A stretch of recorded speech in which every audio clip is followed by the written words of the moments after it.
Telling you, ain't no better time to be a Packers fan. 7-1, 7-game winning streak after absolutely getting beat down by the Saints, coming off a win against the Arizona Cardinals, undefeated, previously undefeated, without Devontae Adams, without Allen Lazard, without MVS.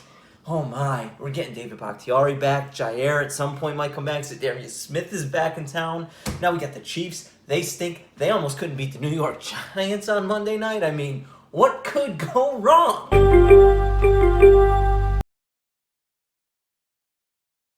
Ah, damn it, Aaron!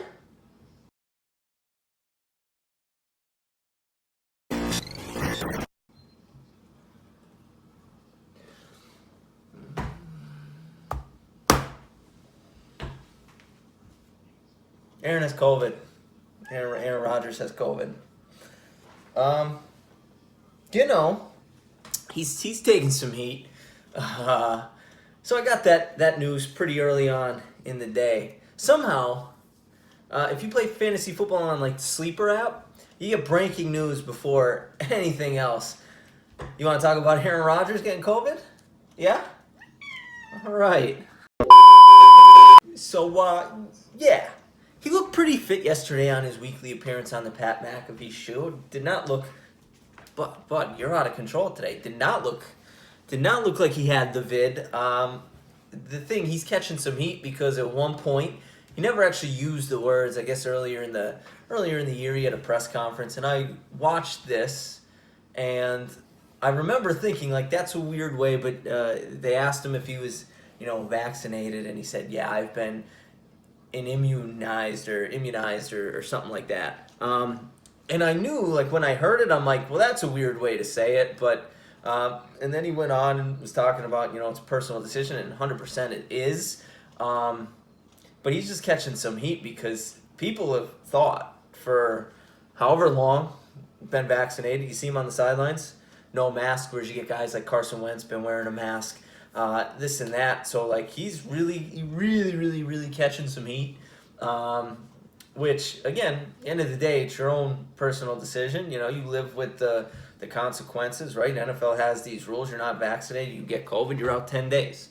So he's going to be out for the Chiefs this week, and then he's not going to be able to come back until next Saturday, which I imagine at this point, 3 years in, he knows the offense well enough. I'm sure he'll be going over the game plan, but I don't know. Like, I can't say for certain he'll play against the Raiders. I think he will in 2 weeks, but I don't know for certain.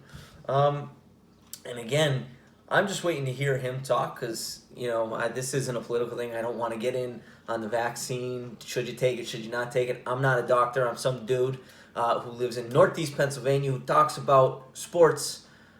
He's got an iPhone, got a cat on the internet for 126 subscribers, which, breaking the action, you could be 127 subscribed. Really appreciate it. Really appreciate it if you would do that. But I'm not here to talk about that, especially if you're a Packers fan. Definitely go ahead and subscribe, you know what I mean? My thing, I'm going to look at this from a football perspective. So this, again, they always say, like, I don't know who coined the phrase, but, like, your best ability is availability, right? And over the last couple of years, 2015, 16, 17, Aaron Rodgers was really dealing with some injuries, collarbones, breaking collarbones, the calf. Like, he missed some games. Not a whole bunch, but he missed games, right? Availability was questioned. Hasn't. I don't think he's missed... I don't know how many games he's missed over the last 4 years. Can't be many. Been pretty available. Again, going back to last year, they drafted a quarterback in the first round. His inevitable replacement, Jordan Love. We know the story. Aaron Rodgers goes out last year, wins an MVP. They have this little old Western standoff this year. Aaron Rodgers finally reports, but everyone pretty much thinks that this is Aaron Rodgers' final year in Green Bay. Although it seems like they're, the two sides are kind of coming together a little bit. Aaron Rodgers has a lot in Green Bay. Him and Bakhtiari, like best friends. Devontae Adams, him and Devontae Adams are really good. He's got a good situation. He said he wanted to retire in Green Bay. It's just, is it going to be possible? And him not being available this week can do one of two things. Jordan Love can go out there against a flailing Kansas City Chiefs team whose defense isn't that good, and he can look like an absolute superstar, a la when Brett Favre, I think it was 2008, Brett Favre hurt his thumb against the Dallas Cowboys, missed the second half. I think they were down. Aaron Rodgers not only comes into the game and performs well, but leads them back to a victory, and it was that game that pretty much told the Green Bay Packers, like, hey, this guy is our guy. He's everything we thought, along with what we see every day. Like, we can move on from Brett Favre. And they did. They did. I believe it was that year. It might have been the year. No, it was that year. It was that year they moved on from Brett Favre in the offseason. And Aaron Rodgers has enjoyed success in the Green Bay Packers. Us fans have enjoyed, another 15 years of sustained excellence. That could be the same thing. I mean, if Jordan Love, I don't know what he looks like in practice. All I could see is the clips that you see him, not being able to hit a net from 10 yards away from training camp, things like that. But he comes out and performs well. It could be everything that Brian Gutekunst in the front office needs to see to be able to cut the cord from Aaron Rodgers in the offseason. Even though it might be going that way anyway, but this could be the thing that's like, yeah, no worries, we got Jordan Love now. So Aaron Rodgers could go on and enjoy the last couple years of his career elsewhere. We feel pretty confident in Jordan Love. And then Aaron Rodgers in the offseason might not have as much leverage as he would the way he's been playing, the way he played last year, the way he's playing this year. And honestly, I'm torn as to what to think because I love Aaron Rodgers. I want Aaron Rodgers to retire a Packer. I do. But I really want, and I don't think it's ever happened before, where you go from Hall of Fame quarterback Brett Favre to Hall of Fame quarterback Aaron Rodgers to another Hall of Fame quarterback. Like, obviously the Niners went from Montana to Young, and then they had Garcia, who was decent for a couple of years, but, I don't think there's ever been this type of transition. So, as a Packers fan, I've been a Packers fan as long as I've been alive, and as long as I've been alive, we've had two starting quarterbacks, and that's Brett Favre, Aaron Rodgers. So I don't know how to root for a team that stinks. I don't know what it's like to be a Jets fan, like a team that's just, 2010 when they had Mark Sanchez, it was all right, and a couple years with Pennington, all right, we're decent. I don't know. I've just been good. Always been a playoff contender. Always been a Super Bowl contender for as long as I've been alive. So as much as I want to see Aaron Rodgers retire, a Packer, but I also want Jordan Love to be a guy who could give us another 10 years of excellence as the Green Bay Packers quarterback. So I'm a little torn, but leads me to the flip side. The other thing that could happen, Jordan Love can go out there and absolutely fall on his face. And no one would blame him because kind of tough decision. Obviously, you should always be prepared for your opportunity. This is his opportunity. He needs to seize it. You should always be prepared and when you get the opportunity, be prepared to take it. Take it by the horns and not let go and really show up when you get that opportunity. So if he falls flat on his face, again, you find out on Wednesday that you're going to be the starter, no one would blame him, but then also you should be prepared. But if he falls flat on his face and they lose to a Chiefs team who, they ain't the Chiefs of last year, they ain't the Chiefs that won the Super Bowl, they're not that good. Again, they were competitive with the Giants. They're not a good football team. They're not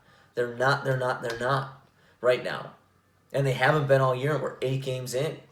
So they're not a good team. It's not like losing to Jordan Love went out there and lost to one of the best teams in the AFC, lost to a middle-tier team in the AFC. That's what it would be.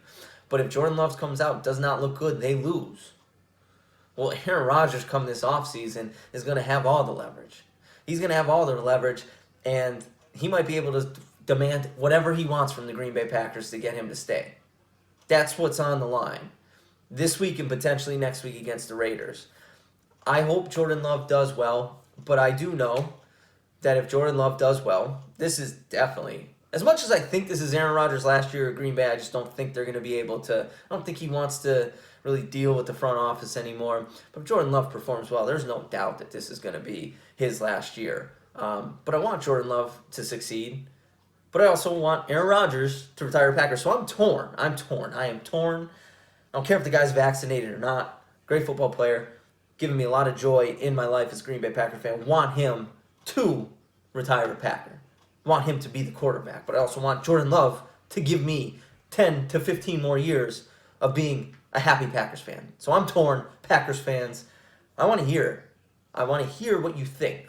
Like, how do you feel about this? I know it's next man up mentality, but like, are you torn like me? I imagine a lot of Packers fans are torn, but I imagine there's some Packers fans out there that are like, all right, Aaron, see ya. Let's get this new guy. But I'm sure there are plenty more that feel the same way I do. Aaron Rodgers has given us a Super Bowl, plenty of playoff appearances, has literally done the most with the least talented team. Like, he doesn't have the team that Stafford does. He doesn't have the team that Brady does. He has one guy, Devontae Adams. He's got a running back, Aaron Jones. That's what he's got. Doesn't got a lot. Doesn't have Chris Godwin. Doesn't have Mike Evans. Doesn't have Antonio Brown. Doesn't have Scotty Miller. Doesn't have Gronk. Like, that's all Tom Brady's weapons. Doesn't have Cooper Kupp, Robert Woods, Van Jefferson. Doesn't have all that. Doesn't have those guys.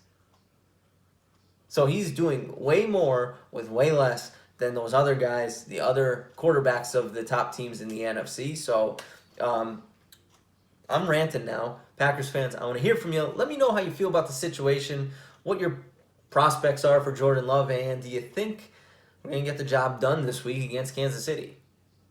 That's what I need to know. So thanks for watching. Again, subscribe.